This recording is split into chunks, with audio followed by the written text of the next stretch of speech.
12월 21일 주일 영적 결실을 위한 가정 예배를 시작합니다. 찬송가 97장 정혼한 처녀에게 1절과 6절을 부릅니다. 정혼한 처녀에게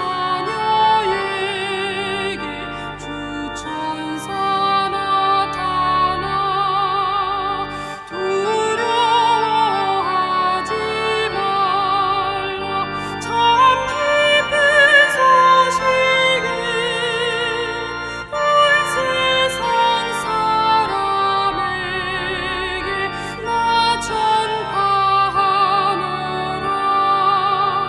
주 말씀 듣고 나서 마리아 엎드려 나 주의 종이 오니 뜻대로 하소서. 나의 몸 주께 맡겨 그 말씀 따르리. 이 시간 우리에게 주시는 하나님 말씀은 마태복음 1장 18절로 25절 말씀입니다. 제가 봉독합니다. 예수 그리스도의 나심은 이러하니라.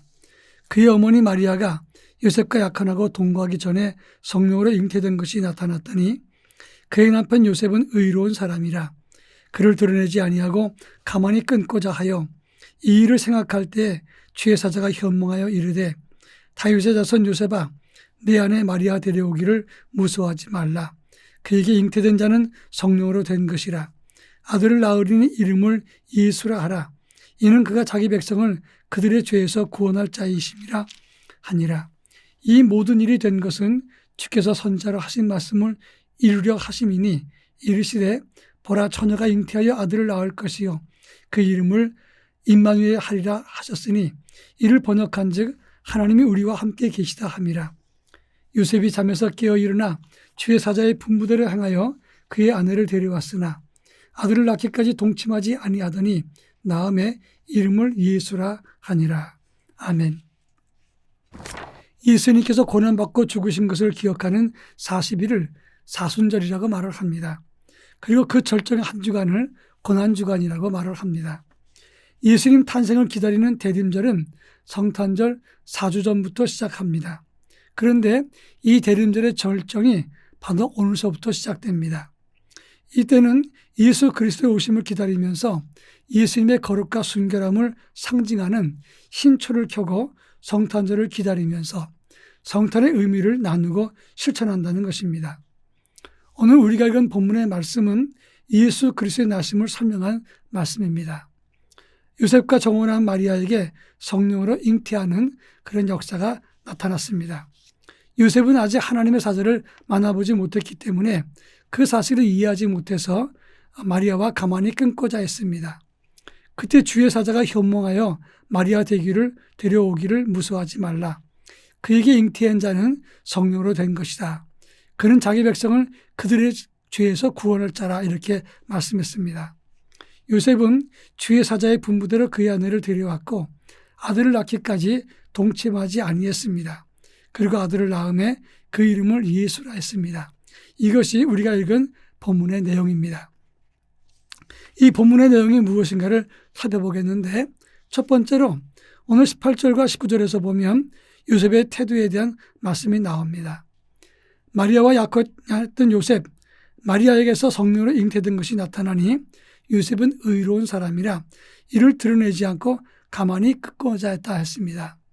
아직 요셉이 하나님의 사자를 만나지 못했을 때 일입니다.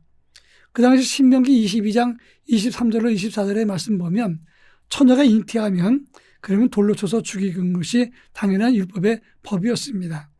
그런데 요셉은 의로운 사람이고 상대방을 배려하는 차원에서 이것을 드러내지 않고 조용히 가만히 끊고자 했던 것입니다.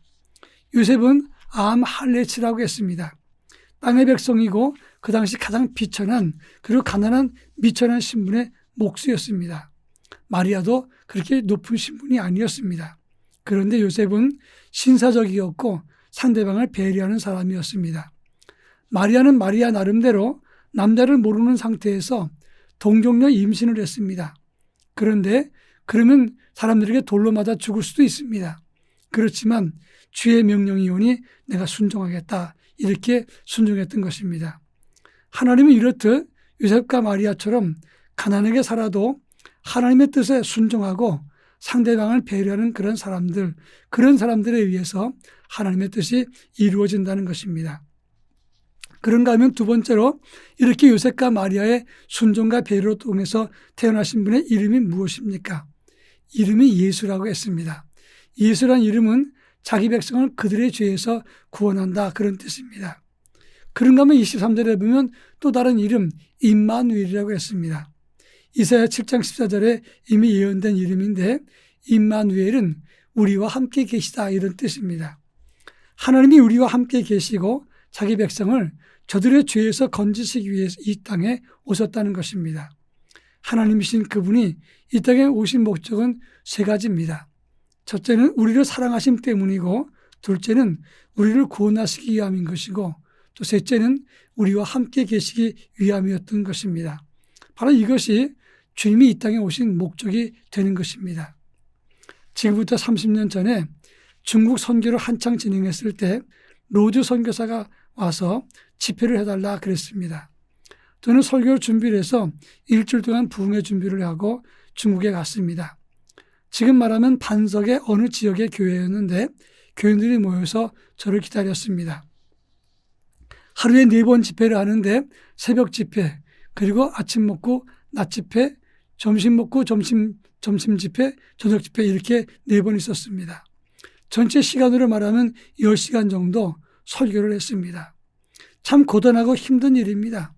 근데 어느 날 식사하는데 식기가 흰 그릇이었는데 이것이 회색 그릇이 되어서 나왔습니다. 그 사이에 식기가 바뀌었나 생각을 하고 손으로 살짝 문질러 보니까 버터 같은 음식대가 벗겨졌습니다. 물이 귀하니까 추운 날에 설거지를 제대로 안 했던 것입니다. 여러분, 설교 끝나고 나면 안수기도를 하는데 1시간 정도 줄 서서 기다리는 사람이 있었기 때문에 정말 힘들게 안수기도를 해줬습니다. 그 당시에 그 교회는 목사를 처음 본 사람이 대부분이었습니다. 그러니까 그 당시에 사역자들은 거반 다 집사님들이었고 교육자가 없는데 목사가 가서 집회를 하니까 여러 지역의 사람들이 와서 집회를 한 것입니다. 한 주간 집회를 끝내고 난 다음에 저는 피골이 상접해서 쪽 빠진 얼굴 가지고 집에 돌아왔습니다. 얼굴은 빠졌지만 눈에서는 광채가 나고 성령 충만한 모습이었다, 가족들이 말했습니다. 그런데 이듬해에 또다시 그 교회에서 요청이 있었습니다. 여러분, 그 식사나 잠자리가 불편하고 고달프기가 이리 말할 수가 없습니다. 피곤하기도 하고 힘들었습니다. 그렇지만 그런 거 전혀 주저없이 그곳에 다시 가게 되었습니다. 그 이유가 무엇이냐면 영원 사랑의 마음과 그들을 사랑하는 마음 때문에 그랬다는 것입니다. 제가 왜 이 말씀을 하는 거 하니, 하나님의 아들이 이 땅에 오신 것은 결코 쉬운 것이 아닙니다. 한 주간 집회를 한 것과 비교도 되지 않습니다. 가장 낮아진 모습으로, 그리고 비천하게 낮아지시고 모욕받고, 그리고 고난받고 죽으셔서 구원하신 일입니다.